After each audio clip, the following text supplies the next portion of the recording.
चर्चा करूंगा। आप वीडियो पूरा जरूर देखें।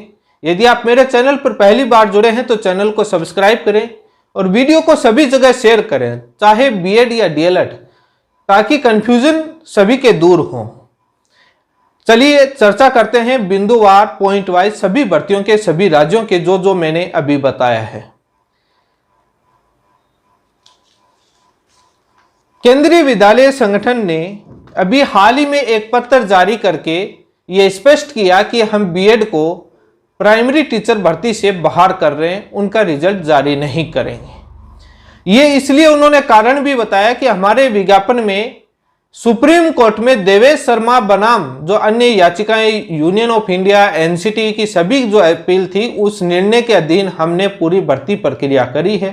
जब सुप्रीम कोर्ट ने राष्ट्रीय अध्यापक शिक्षा परिषद एनसीटी के गजट नोटिफिकेशन को रद्द कर दिया है, तो हम बीएड को शामिल नहीं कर सकते, इसलिए हम बीएड को बाहर कर रहे हैं। अपना नोटिफिकेशन अभी हाल ही में जारी किया था, जो मैंने चैनल पर कम्युनिटी माध्यम से पोस्ट करके बताया था। लेकिन बीएड की तरफ से अभी भी ये प्रयास जारी है कि कैसे करके इस भर्ती को उलझाया जाए। हकीकत उनको भी मालूम है कि बीएड शामिल नहीं होगी, लेकिन अपनी दुकान चलाने के लिए, अपने बिजनेस के लिए, तमाम तरीके से भर्तियों को उलझाने के लिए, क्रेडिबिलिटी के लिए, सरे के लिए वो तमाम प्रयास जारी कर रहे हैं। उनको मालूम है कि लास्ट में कुछ भी मिले परिणाम, लेकिन उलझाए रखो। ये लड़ाई मैंने शुरू नहीं करी, राजस्थान में सर्वप्रथम बीएड की तरफ से ही शुरू की गई थी, हम तो बाद में आए थे।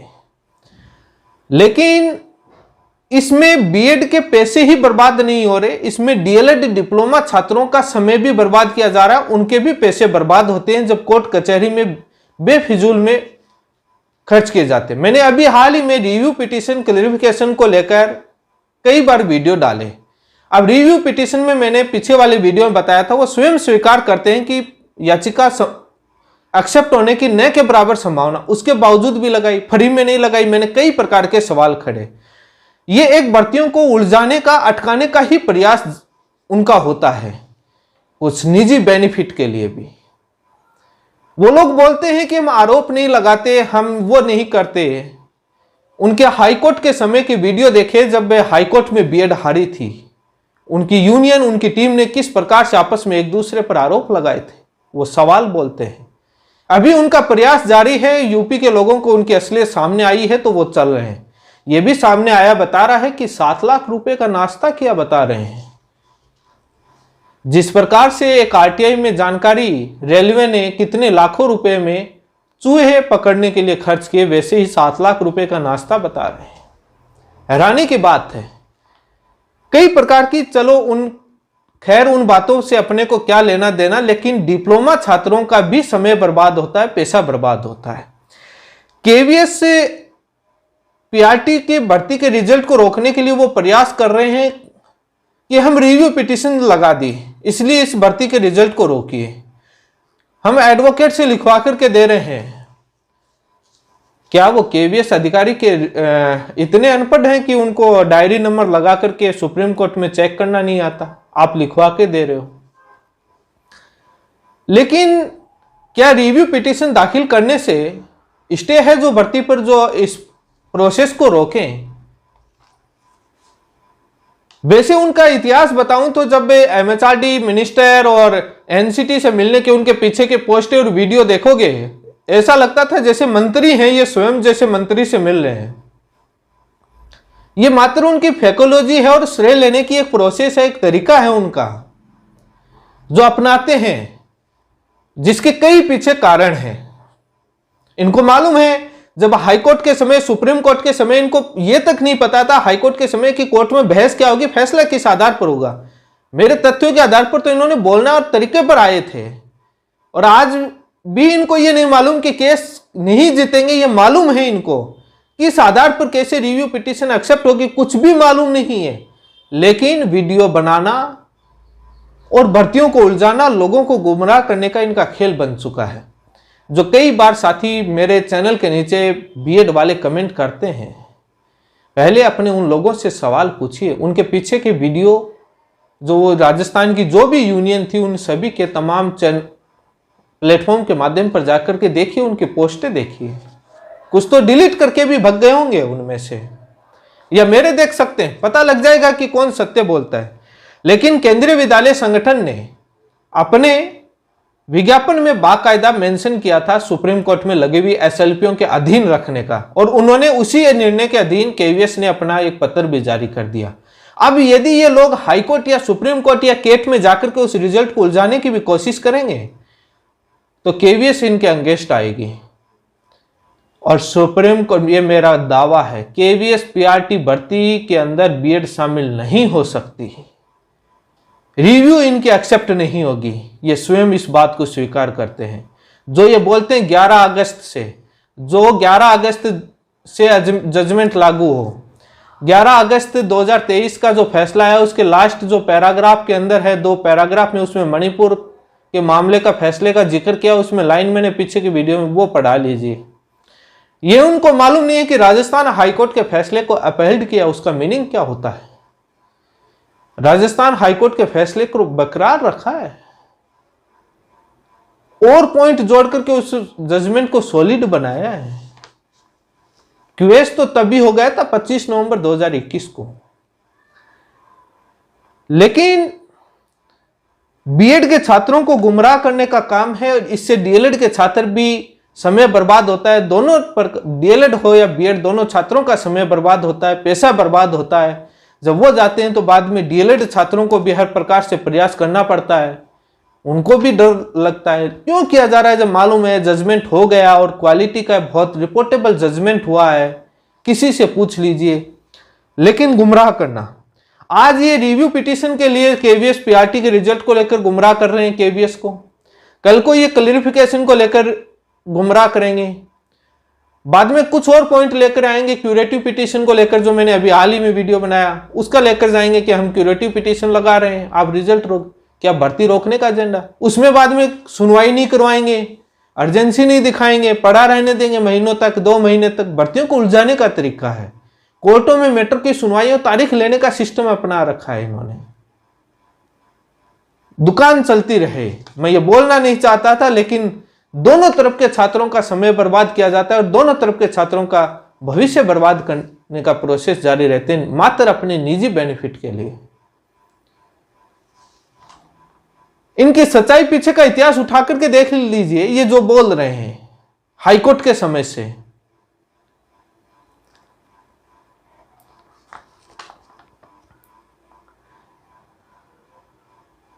लेकिन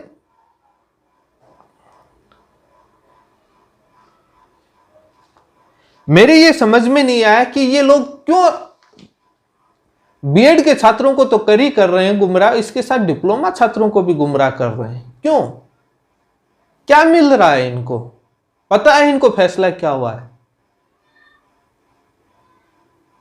रनिंग की भर्तियों में को भी मैं छत्तीसगढ़, मध्य प्रदेश और बिहार को लेकर भी चर्चा कर लेता हूं, इसमें सारी चीजें आपके क्लियर हो जाएंगे। केवीएस के अंदर पीआरटी में रिजल्ट ना इनके कहने से रुकेगा, ये पहले से ऐसे बोलते आ रहे हैं, ये कुछ भी करें गुमराह करते आ रहे हैं। उसमें डीएलएड को मिलेगी ज्वाइनिंग। ये कोई पिटीशन लगाने से आपका वो इनका पीछे का देख लीजिए, जब सुप्रीम कोर्ट में सुनवाइयां चलती थी किस प्रकार से पोस्ट करते थे, जैसे ये वो ही कर रहे हैं। वो बिहार वालों को मालूम है, वो लिख भी रहे हैं और कई लोग लिख भी रहे हैं।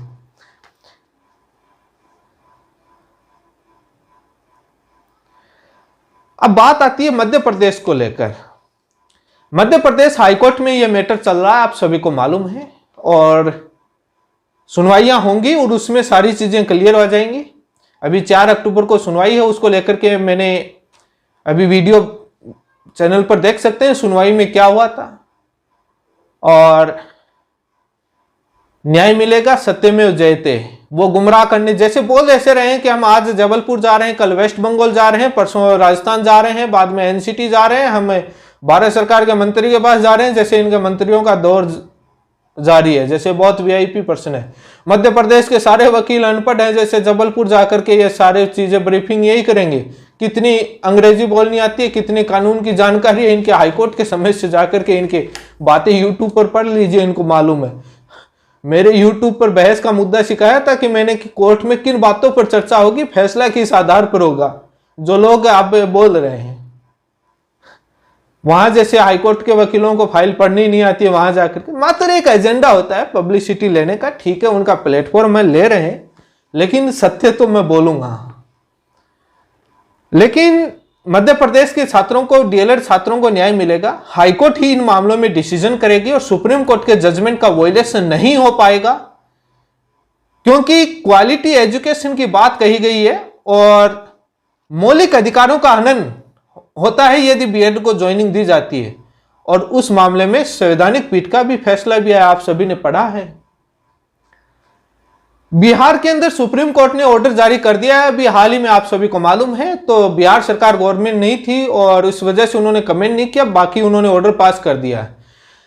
मैंने उस पर वीडियो भी बनाया था। मैं आज भी कहता हूं कि बिहार के कोई भी, चाहिए कोई भी बोल रहे हैं, बिहार की 7वें चरण की भर्ती, बीपीएससी की भर्ती में बीएड शामिल नहीं हो सकती। बीएड को बाहर करना पड़ेगा, चाहे वो उस मामले में दोबारा सुप्रीम कोर्ट चले जाएं, चाहे हाई कोर्ट चले जाएं। समय बर्बाद कर सकते हैं, पैसा लगा सकते हैं, लेकिन सुप्रीम कोर्ट ने, जिस बेंच ने अपना ऑर्डर पास किया है, उस ऑर्डर में साफ लिख दिया है, प्रोसेस इनवैलिड ठहरा दी है, तो बीएड शामिल नहीं होगी, चाहे वो कैसे भी चले जाएं।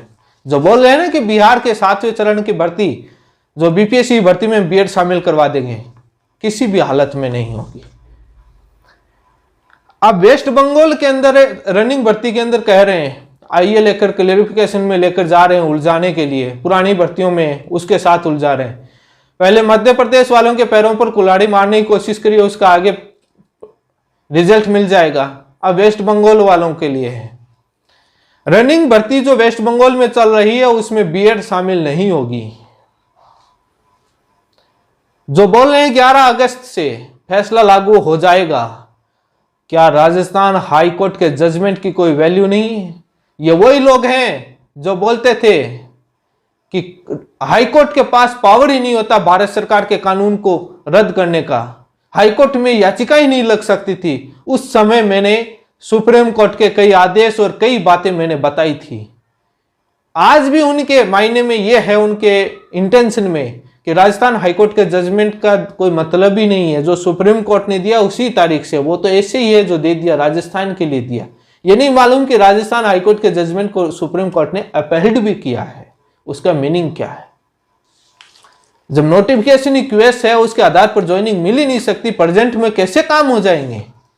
लेकिन डीएलएड वाले कमजोर नहीं। आइए क्लेरिफिकेशन को लेकर के तैयार हैं हम। अब जो छत्तीसगढ़, मैं एक बात कहना चाहूंगा छत्तीसगढ़ के डिप्लोमा साथियों के लिए, सुप्रीम कोर्ट से वो कैसे ऑर्डर लेके आए थे, मैंने आपको पीछे चैनल पर बताया था। ले आते हैं, कोई बड़ी बात नहीं है, लेकिन उस ऑर्डर में लिखा है कि according to law and merit के बेस पर फैसला हाईकोर्ट को करना है। हाईकोर्ट सुप्रीम कोर्ट के जजमेंट का वायलेशन नहीं करेगा। ज्वाइनिंग ले लेंगे तो क्या होगा? हटेंगे। हाईकोर्ट से नहीं हटेंगे तो सुप्रीम कोर्ट से हटेंगे। और पहली बात, उनको ज्वाइनिंग मिलेगी नहीं हाईकोर्ट से, चाहे दुनिया के कितने भी बड़े वकील धुरंधर उतार दें। ज्वाइनिंग मिल जाए, अब तारीख का खेल होता है, तारीख नहीं मिलती है, कई प्रोसेस होते हैं। मैं डिप्लोमा जो स्टूडेंट हैं छत्तीसगढ़ के, उन साथियों का सभी की मैं परेशानी समझता हूं, मजबूरी समझता हूं। कुछ कानूनी प्रोसेस होते हैं, उन प्रक्रियाओं को फॉलो करना पड़ता है, उसमें आप और मैं कुछ भी नहीं कर सकते। तारीख मिलेगी, सुनवाई होगी, बहस होगी, कितने दिन भगेंगे? वहां पर बीएड छात्रों को ज्वाइनिंग ले लेंगे, सरकार तानाशाही तरीके से दे देगी, तो वो बाहर होंगे, लगे हुए हटेंगे।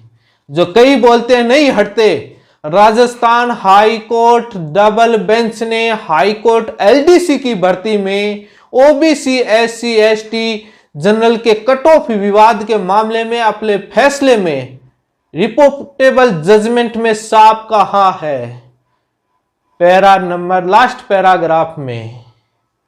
जो पैराग्राफ कौन सा है वो भी मैं बता देता हूं। बिंदु संख्या 9.30 में एफ क्लोज में साफ कहा है, कि यदि वो हैं तो टर्मिनेटेड, और हाईकोर्ट एलडीसी भर्ती में ज्वाइन कर लिया था। विवाद दूसरा था कट ऑफ के लेकर, जो बोलते हैं कि नौकरी लगे हुए नहीं हटते, नौकरी लगे हुए राजस्थान हाईकोर्ट ने अभी दिया एलडीसी मामले में, फैसला पढ़ लीजिए और मेरे चैनल पर वीडियो है, देख लीजिए, उसमें साफ लिखा है हटने का, हटाने का, कि टर्मिनेट कर दीजिए यदि होते हैं। तो लगे हुए लोग ये ना समझे कि हट नहीं सकते, हटते हैं। हरियाणा की भर्ती का उदाहरण दे दूं, जेबीटी का, और इससे पहले पुरानी भर्ती 20 साल सर्विस के बाद, इस भारत की कई भर्तियों के इतिहास हैं जहां पर नौकरी करने के बाद हटे हैं। जो बोलते हैं हट नहीं सकते। जब subject to writ petition outcome Rajasthan high court ने अपनी एलडीसी भर्ती रखी थी। अब जो बात आती है छत्तीसगढ़ के साथियों को यही कहना चाहूंगा, धैर्य रखिए, हाईकोर्ट में मजबूती से लड़िए, क्योंकि हाईकोर्ट में आप पे मजबूती से, क्योंकि जो मेन याचिकाएं हाईकोर्ट है वो यहीं पर तय होंगी। सुप्रीम कोर्ट ने निर्देश भी दे दिया, हाईकोर्ट इस मामले को डिसीजन लो और मेरिट के बेस पर करे, और वो हाईकोर्ट के सुप्रीम कोर्ट को ऑर्डर लेकर मैं पहले वीडियो बना चुका हूं। और कुछ कानूनी प्रक्रियाएं होती हैं कि वहां पर हाईकोर्ट को तय करना होता है। कई सवाल आते हैं कि सर सुप्रीम कोर्ट ने बिहार के मैटर को डायरेक्ट कैसे डिसाइड कर दिया। वहां पर हाईकोर्ट में मैटर पेंडिंग नहीं था, डायरेक्ट सुप्रीम कोर्ट याचिकाएं लेकर चले गए थे। आपके पहले हाईकोर्ट में लगी हुई हैं याचिकाएं, इसलिए सुप्रीम कोर्ट डायरेक्ट डिसाइड नहीं करेगा, लोअर कोर्ट डिसाइड करता है। अब हाईकोर्ट में तारीखें, वहां की छत्तीसगढ़ की डीएलएड टीम है वो बहुत मजबूती से काम कर रही है। कानूनी प्रक्रियाएं होती हैं, उसमें समय लगता है, धैर्य रखना होता है। राजस्थान के अंदर भी जब बीएड परीक्षा देने के लिए शामिल हो गई थी तो बहुत डीएलएड साथियों का हौसला टूटा था। उस समय भी मैंने कहा था कि आप धैर्य बनाए रखें, ठीक है आप मजबूरी समझ रहे हैं लेकिन न्याय मिलेगा, सत्यमेव जयते।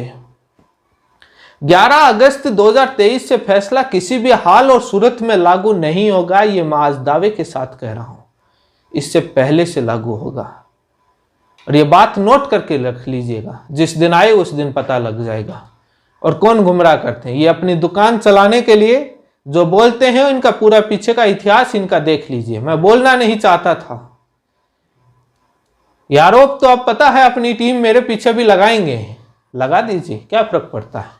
हम सत्य और उस तथ्य के आधार पर बात करते हैं। इसलिए मैं केंद्रीय विद्यालय संगठन के रिजल्ट के बारे में बताया, वो उसको रोकने के प्रयास कर रहे हैं। ठीक है, आप भी केवीएस को ट्वीट कर दीजिए, डीएलएड साथी मेल कीजिए, प्रयास कीजिए, कोई दिक्कत नहीं है, लेकिन केवीएस आपके साथ है, वो अपने डिसीजन लिया है तो डिसीजन अपने लीगल टीम से ही लिया है। हर संस्था, हर कमीशन, आयोग, बोर्ड के पास लीगल डिपार्टमेंट होता है, वहां अपने लीगल ऑफिसर और वकीलों के पास भेजकर ही निर्णय लिया जाता है। और वो निर्णय पर अब ये नहीं आएंगे कि हम आपके खिलाफ आ जाएंगे, और वो आज आप रिव्यू पिटीशन को लेकर गए, कल क्लेरिफिकेशन को लेकर जाएंगे, बाद में आप क्यूरेटिव पिटीशन को लेकर जाएंगे। ऐसे तो आप 12 महीने निकाल दें, बाद में उनमें सुनवाइयां नहीं करवाएंगे। अब जो इन क्लेरिफिकेशन की सुनवाई है, क्यूरेटिव जो आपकी रिव्यू पिटीशन की सुनवाई है, ये सुप्रीम कोर्ट के रजिस्ट्रार के हाथ में है और विपक्ष के हाथ में है। वो क्या करते हैं, कितना करते हैं, क्योंकि रिव्यू पिटीशन में स्पेशल बेंच से गठित होती है, क्लेरिफिकेशन में भी स्पेशल बेंच गठित करनी पड़ती है। मैं क्लेरिफिकेशन के मामले को लेकर भी आने वाले दिनों में यूट्यूब पर जल्दी ही वीडियो बनाऊंगा, आप मेरे से जुड़े रहिए। इसी के साथ आप सभी का बहुत बहुत धन्यवाद। मैंने सभी राज्यों के बारे में बताया है, चिंता ना करिए। इसी के साथ धन्यवाद।